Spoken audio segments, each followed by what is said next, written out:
Good afternoon. My name is Carrie Olson, and I'm a teacher in Denver Public Schools. I teach at Kepner Middle School. I teach 6th, 7th, and 8th grade. But I'm here today to tell you the story of how these speeches that you're about to see came to be. In 1990, I had been in DPS since 1985, and I was puzzled how to reach parents. I come from a small town in northern Minnesota, and I was put into the inner city of Denver Public Schools, and I never quite felt like I was reaching my parents or my students. I knew that we both meant well, but something never seemed to quite click. So when I was sent to Monroe Elementary School on the west side of Denver, I started teaching 5th grade, and something very unusual happened that year. I had a student dying of leukemia, and his only wish was to live until he got to 5th grade. So I had 35 students. We had a tight-knit group of children in our room, and we were with Jason in his final days, and he actually died about a month after we started school. We became even closer than we already had been. We were close in the beginning because we knew the special circumstances of Jason being with us, but then after his death, we became even closer. At the same time, I heard about the Anne Frank writing competition that was sponsored by the University of Denver, and I found a way to put my love of learning about the Holocaust and combine it with my love of teaching. My students were very excited to hear about Anne Frank and hear about the Holocaust, so we entered in the writing competition, and I thought that was the end of the unit. But after that, my students would not stop studying about the Holocaust. They constantly asked for more information. It was a teacher's dream. I brought in books, movie clippings, anything I could get my hands on to share with them. I invited Mr. Eric Kahn, a hidden childhood survivor of Nazi persecution, to speak, and he impacted them just as much as an Auschwitz survivor that we had. I, of course, did not know what I was doing as I was teaching my students. I only know that I had found a way to reach them and that they were so interested in hearing more about this. They translated the staggering figure of 6 million people to these 2 guest speakers that we had. And as time went on, they continued to work hard at learning about the Holocaust, even though I kept trying to tell them, the unit's over. Then in March, I heard about the opening of the United States Holocaust Memorial Museum in Washington, D.C.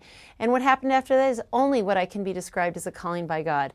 I saw us at the United States Holocaust Memorial Museum, and I knew that I had to do something to show these children that all of their hard work and wanting to know more about this time and period in history could lead to more exciting opportunities for them.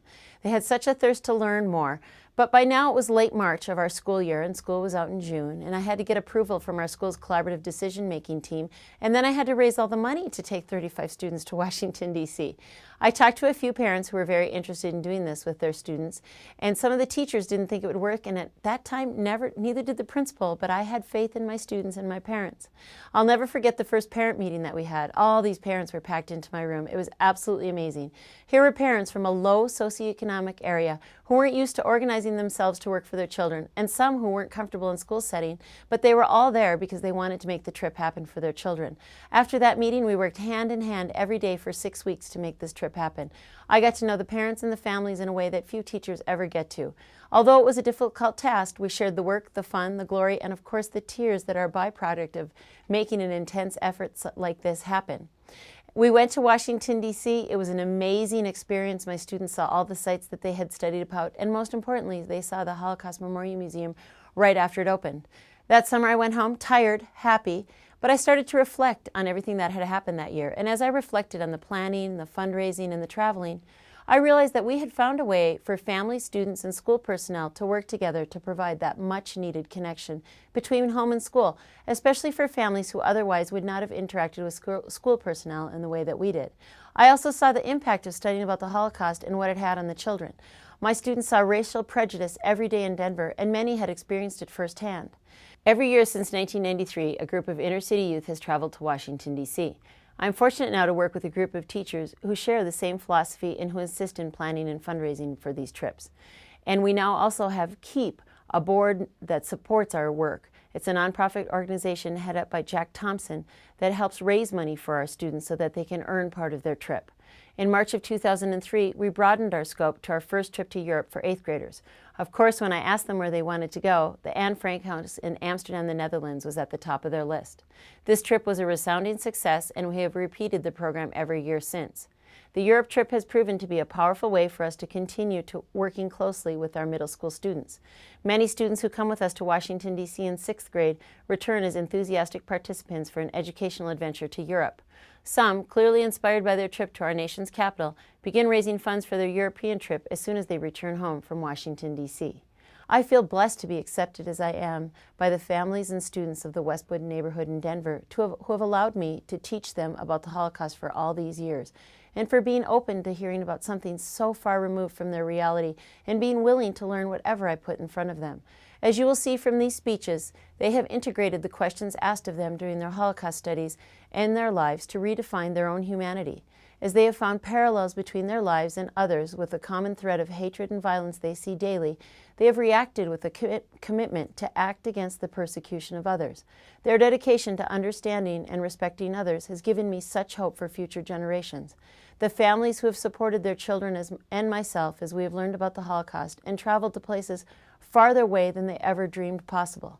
Since 1993, these very families have allowed me to teach their children to dream big dreams, show them the steps needed to make these dreams a reality.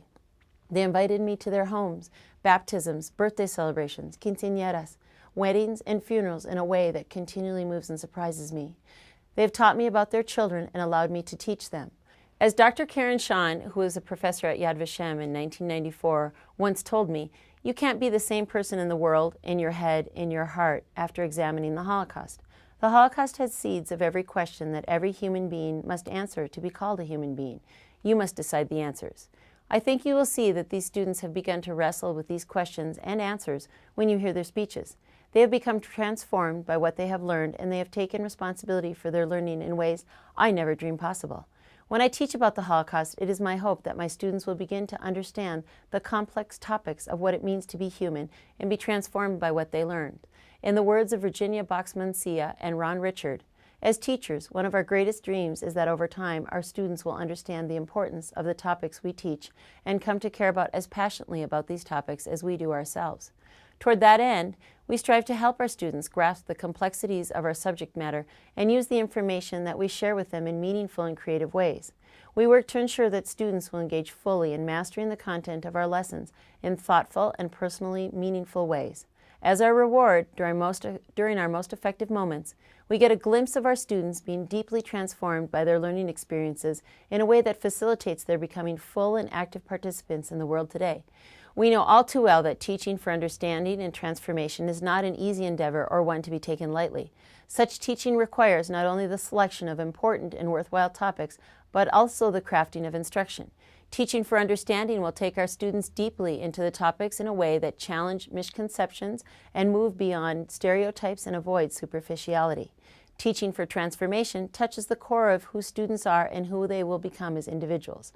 So I'd like to introduce my students to you. Amy Ordóñez, Alexis Rivera, Carlos Olivas, Gabriel Rodriguez, Kenya Morales Ochoa, Marina Espino. From these wonderful 8th graders, through the speeches they wrote when they went to an adult education forum at Temple Sinai in Denver, Colorado, you will hear them speak about their experiences. All of them have just returned from a trip to Europe. All but Kenya went to Washington, D.C. with me in 6th grade. When I asked my class of 34 who would like to write a speech, these 6 stepped forward to share their thoughts. Perla Soto is just a 7th grader who decided to join the Europe elective. You will see how the thought of Europe and the Holocaust inspire her to work hard in school.